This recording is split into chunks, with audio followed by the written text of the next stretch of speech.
Hello everyone and welcome to Who Wore It Better, the weekly segment in which I review Raw and Smackdown back to back and try and figure out which show won for the week. It's go home week for Clash of Champions, the first ever Raw exclusive pay-per-view, haven't you heard? Let's begin. A somewhat lukewarm opening promo between Roman Reigns, Mick Foley, and Stephanie leads right into the opening match, the first match of the night on Raw. It's Seth Rollins taking on Rusev in singles action. I guess both were being punished for interfering in the main event last week, so here we are. I've been saying for the last couple weeks now, I wish Seth Rollins would display more face-like tendencies ever since the Triple H double cross, and tonight was the first, or Monday night I should say, was the first time I got to see some of that. Probably has a lot to do with the fact that Rusev is an uber heel, so by default, Seth Rollins is cheered more. The match ends in a double countout, and then they brawl to the outside, and then again, Seth Rollins showing more of those tendencies of being a babyface, doing whatever it takes to put Rusev away. He jumps off, the top of the table onto the floor onto Rusev. Great way to end that little spot there. It was a fun little match for what it was before it ended the double countout, leading right into a backstage promo where turns out, shock of shocks, they did bring up the fact last week in the women's match that both Sasha and Bayley had their shoulders down. Dana Brooke brings it up, and Mick Foley, in response, makes the women's title match at Clash of Champions a triple threat, and Charlotte gets pissed at Dana once again. Is Dana Brooke Mimsy, I wonder? I wonder if at the end of a segment in the future, Charlotte's just going to get mad at something Dana does and goes, "Shut up, Dana!" Only 2 squash matches this week on Raw, kind of a low number for them over the last few weeks. First, I'm going to lump the two of them together in this one little segment here. First off, Braun Strowman taking on Sin Cara in a rematch from a couple of weeks ago. Not much to say about the match. I did like the ending sequence where Sin Cara gets caught mid-lion salt by Strowman and then slammed into the mat for the finish. I thought that was kind of a cool way to end it. Then there was Bo Dallas taking on Gary Graham, who I guess I heard on commentary said he's the grandson of Michael Hayes. I could definitely see the family resemblance there. Not much to say about this match except for the "Let's Go Jobber" chants and the "Delete" chants that happened during the match. So, kind of a cool little match there. Charlotte and Dana Brooke taking on Sasha Banks and Bayley in a Battleground rematch. I did like the very sneaky, well-timed interferences by Dana Brooke on Charlotte's behalf, especially the finish, preventing the belly to belly from happening. Charlotte gets the win for the team. People last week were complaining about me saying I wanted Dana Brooke to be in the title picture, and I don't know why they thought I was wrong about that. When you consider the reaction that Dana Brooke got when she slapped Charlotte last week, I think fans want to see that turn happening. Maybe it's a little quick to rush it at this point, but I think it is going to happen. It might not happen at Clash of Champions, but I think something's going to happen in the next few weeks. It's going to make that precipitate to the boiling point between those two. And I think it's going to be a big payoff when it does happen. Triple H's motives for turning on Seth Rollins explained as a hypothetical by Stephanie McMahon in a backstage segment. Kind of a lame way to further that storyline. For weeks, I've been wanting some kind of resolution to that, some answers to why Triple H, why. And if this is the best we're going to get for now before Triple H comes back to TV, that's kind of a lame way to continue the storyline, in my opinion. Cesaro and Sheamus in match 6 of the Best of 7 series. Every time these guys fight in this series, Sheamus finds new and creative ways to look like he's destroying and filleting and just absolutely demolishing Cesaro's back. Yet, despite all that, all the different backbreaker variations and the white noise on the apron on Monday, Cesaro kept kicking out, which I thought was getting a tad bit ludicrous after a certain point. But be that as it may, Cesaro comes back with a big uppercut and the neutralizer at the end to win and tie the series up 3-3. The final match is going to happen at Clash of Champions. Cesaro would have killed you to sell the back a little bit after your win, because like I said, you got like so many different things happen to your back in that match, and then you're just running around like Bo Dallas after he finishes the match. Could you try and sell like your back, your whole spine is in some kind of pain? That's all I'm asking. Festivus has come early because here comes Chris Jericho with the airing of the grievances. If there's one thing Jericho knows, it's his list. And so he starts having this prepared list of all the things that are wrong with Mick Foley. Then all of a sudden it's the mid-card clusterfuck. Out come Enzo and Cass and the Shining Stars and the New Day and Anderson and Gallows and Sami Zayn. And it's going to be a big 10-man tag team match. And with this match, this whole segment, from Jericho coming out to all the interruptions, to the brawl, to the match, was just a lot of fun. Normally I'm not a big fan of like 10-man multi-giant giant tag team matches, but I think this was a good way to keep everyone who's involved in the pay-per-view coming up on Sunday fresh in everyone's minds without retreading the same matches by those people themselves. You know, having a Chris Jericho, Sami Zayn, something match happening there, having another iteration of New Day versus Anderson and Gallows, another iteration of Shining Stars versus Enzo and Cass.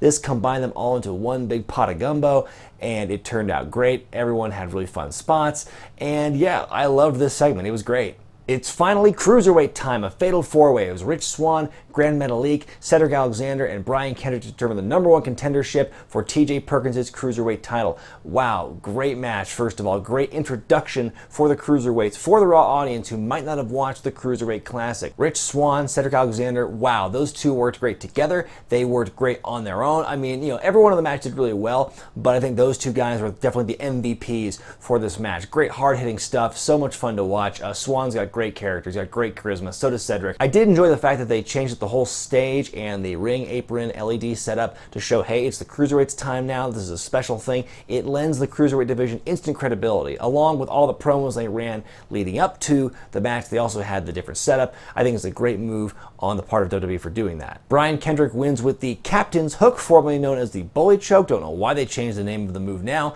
but Brian Kendrick goes on to win the match, and he'll face TJ Perkins at Night of Champions. One thing I want to get your opinion on, guys, do you think that it was wise of them to save the Cruiserweights for the third hour, give fans an excuse to stay up that late and watch it, or do you think they should have kicked off things in the first hour with the Cruiserweights? Maybe go so far as to have that be the opening segment, have some wrestling for a change. Let me know what you think in the comments section. Main event time, Roman Reigns and Kevin Owens in a steel cage match, a rematch from last week. Now, looking at it, just looking at the situation, there's really no reason for this match to have taken place. You know, Roman Reigns, he lost his chance to be inserted into the title picture, the Universal title picture at Clash of Champions. He's already got his thing booked against Rusev for the US title, so there's nothing for him to gain by winning. There's nothing for Owens to gain by winning. So really, you look at the situation and there's no reason for this match to happen except we gotta fill time, here we go. That being said, it was still a very fun match to watch, very brutal, very hard-hitting stuff. You know, like I said, it was a rematch from last week, but it felt like it felt different because of the scenario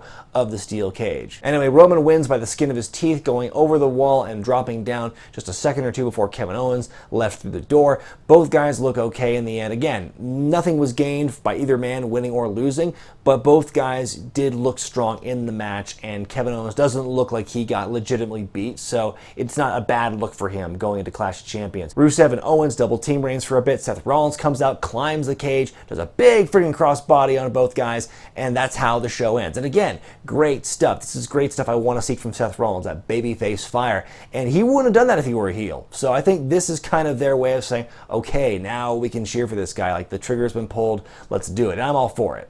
Smackdown opens up this week with a women's championship contract signing, Becky Lynch and Alexa Bliss. Much like William Regal did a while back for an NXT contract signing, Daniel Bryan made light of the fact that these WWE contract signings don't end very well. But again, like I said last week about something totally different, making a joke about the problem is not the same thing as addressing it. But neither here nor there. Alexa Bliss cuts a promo on Becky saying that Becky was born to be a loser, not born to be a champion. Becky's response, her promo, I thought felt like from the heart, very passionate, like her promos lately have been. The repartee I thought was very good.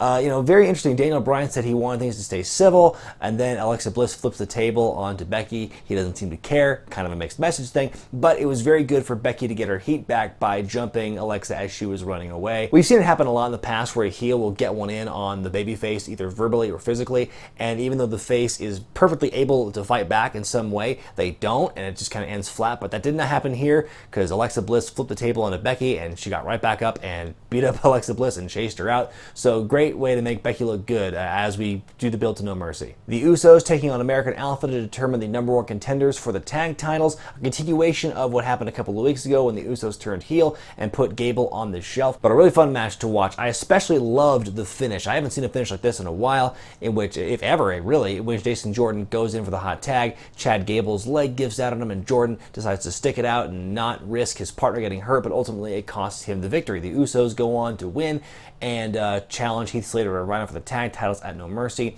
A really great story between the two teams. I love the finish. One thing I thought was interesting, I think Otunga, he brought it up 6 different times throughout the match, but I don't think he ever actually finished that story about him talking with Rikishi at some Hollywood, backstage at Hollywood or something, talking about the Usos. He never finished that story. Nice knowing you, Apollo Crews. Once again, he's taken out by Baron Corbin. At least the match actually took place this time as opposed to last week. Baron Corbin looking strong as hell, and now it looks like he's going to be feuding with Jack Swagger, who was on commentary. And that's all I got to say about that. Intercontinental Championship match as The Miz defends against Dolph Ziggler. Right before the match, Dolph cuts a great promo, although it sounded very similar at times to Becky Lynch's promo from the top of the show. Thought that was kind of weird. But, this is a great match. The Miz and Ziggler, they work great together, and this is another example of that, another really fun match to watch. All this solid wrestling action. Then Maurice gets thrown out. She attempts to spray Ziggler again, but she drops the spray or whatever. As soon as she dropped it and didn't keep it or whatever, I knew that it was going to play a role in the finish. That's exactly what happened, because the Miz, he sneakily, grabbed the spray as the referee, and as the referee was distracted with the belt, he sprayed Ziggler with it. That was the finish. I thought that was a really brilliant way to make the Miz just look like a chicken shit heel and look just so cowardly, trying to build that narrative. Dolph Ziggler again coming up just short. So I don't know where this is going to leave with Ziggler. The Miz maybe going on to do something else now with the title. I don't know. But yeah, really fun match to watch and a great classic chicken shit heel finish. I love it. A couple of quick matches back-to-back here. Not much to say about either of them. First of all, Randy Orton taking on Eric Rowan in a very quick match. Orton defeats him handily. Then Bray Wyatt cuts a very Bray Wyatt-y promo. He sounds very Bray Wyatt-y in that Bray Wyatt promo. Immediately followed by the tag team match. Nikki Bella and Naomi against Carmella and Natalya. That match really finishes before it ever begins. Carmella just starts beating on Nikki Bella on the outside, and that causes a DQ finish. Da-da-da-da-da-da. Main event time, John Cena and Dean Ambrose singles action. Let's just get right to the finish. Dean Ambrose pinning John Cena clean with a roll-up, not even like a finisher. Mind-blowing.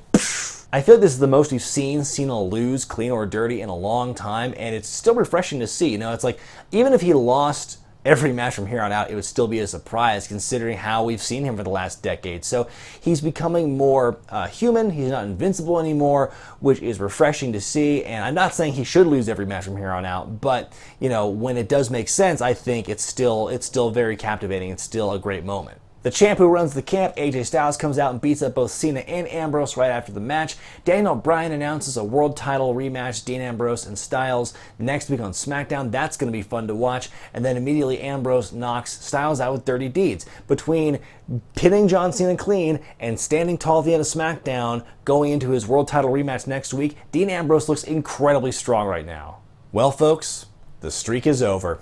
This week, I say Raw wore it better. Come at me, bros. I was actually thoroughly entertained throughout the whole 3 hours. They flew by for me on Monday night, which is a welcome change of pace. It was the go-home show for Clash of Champions, and I think they hit all the points they needed to hit. I didn't like the Stephanie-Seth Rollins segment, in which Stephanie kind of crappily explains why Triple H might have done what he did. I thought that was really stupid. And the squash matches, you can take them or leave them. I thought they were entertaining in their own ways. But really, I liked the opener with Rollins and Rusev. I liked the main event. I liked Sheamus Cesaro building ultimate hype for match 7 in the Best of 7 series at Clash of Champions. I loved the Cruiserweights. I loved the 10-man match and the segment that preceded it with the promo and everything. So yeah, it was a really solid show overall, in my opinion. SmackDown was not a bad show. SmackDown was still a very good show, very strong show. I just felt that the sense of urgency was not there for them because it was not go-home week going into a pay-per-view like it was for Raw. There were a couple of things on SmackDown that I would have changed or removed entirely. I did like the storyline progression they did for the world title stuff with the tag and the women's title situations. I thought those were all handled pretty well.